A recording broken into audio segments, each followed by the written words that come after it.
Hello guys, আসসালামু আলাইকুম। Welcome back to my another video. Rohan ব্লগসের পক্ষ থেকে সকলকে জানাই স্বাগত। আজকে আমি আপনাদেরকে দেখাতে চলেছি সাতলা বিলে ঘুরতে এসে আমরা কি কি প্রাকৃতিক সৌন্দর্য দেখেছি তার কিছু ভিডিও চিত্র। আশা করি সম্পূর্ণ ভিডিও দেখার জন্য আমার সাথেই থাকবেন। বাংলাদেশের দক্ষিণাঞ্চলের অন্যতম প্রাকৃতিক সৌন্দর্যের স্থান হল সাতলার শাপলা বিল। এটি বরিশালের উজিরপুর উপজেলায় সাতলা গ্রামে অবস্থিত। বিল জুড়ে শত শত একর জমি জুড়ে রয়েছে লাল শাপলা ফুলের অপরূপ সমাহার। বর্ষা ও শরৎকালে পুরো বিল যেন লাল গালিচা বিছিয়ে দেয় প্রকৃতি। প্রতিদিন ভোর থেকে সকাল অবধি ফোটা শাপলা ফুল দর্শনার্থীদের মুগ্ধ করে। দূর দূরান্ত থেকে মানুষ আসে শুধু এই সৌন্দর্য উপভোগ করার জন্য।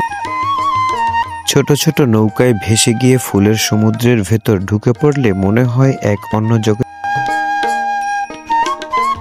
শাপলা বিল শুধু প্রাকৃতিক সৌন্দর্যের জন্য নয়, স্থানীয় অর্থনীতিরও একটি অংশ। এখানকার মানুষ শাপলা সংগ্রহ করে বাজারে বিক্রি করে জীবিকা নির্বাহ করে। বর্তমানে এটি একটি পর্যটন এরিয়া হওয়ার কারণে এখানে প্রতিদিন হাজার হাজার দর্শনার্থী আসে এবং এদেরকে নৌকা ভাড়া দিয়ে তারা প্রতিদিন হাজার হাজার টাকা ইনকাম করতে পারে। বাংলাদেশের প্রাকৃতিক বৈচিত্র্য ও গ্রামীণ সৌন্দর্যের এক অনন্য দৃষ্টান্ত হল সাতলার শাপলা, যা দেশের ভ্রমণপ্রেমীদের কাছে স্বর্গের মতো এক স্থান।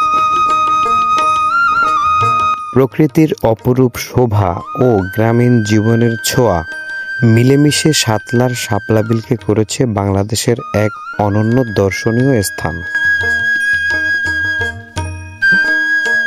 ভিউয়ার্স, বাংলাদেশের অন্যতম সৌন্দর্যমণ্ডিত যে স্থানটির কথা আমি এতক্ষণ বলেছিলাম, বর্তমানে আমরা আছি সেই জায়গাটিতে।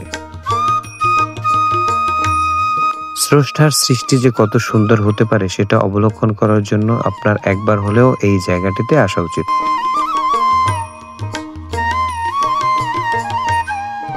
ভিউয়ার্স, এত সুন্দর প্রকৃতি দেখে আমার শাপলার সাথে মিল রেখে সুবীর নন্দীর সেই গানটির কথা মনে পড়ে গেল।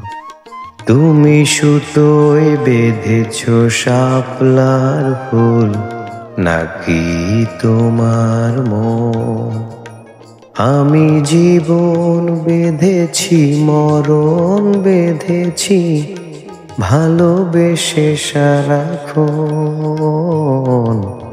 ভালোবেসে সারাক্ষণ। ভিউয়ার্স, হাজারো দর্শনার্থীদের সাথে আমরাও নৌকায় ভেসে ভেসে শাপলা বিলের প্রাকৃতিক সৌন্দর্য উপভোগ করলাম। এ যেন এক স্বর্গীয় অনুভূতি। আপনারা যারা এখনো এই বিলে ঘুরতে আসেননি, আজই চলে আসুন আমার ভিডিও ডিসক্রিপশন দেখে। ভালো থাকবেন সকলে, আর এরকম সুন্দর ভিডিও পাওয়ার জন্য আমার রোহান ব্লগ পেজটিকে ফলো দিয়ে সাথে থাকবেন। আসসালামু আলাইকুম ওয়া রাহমাতুল্লাহ।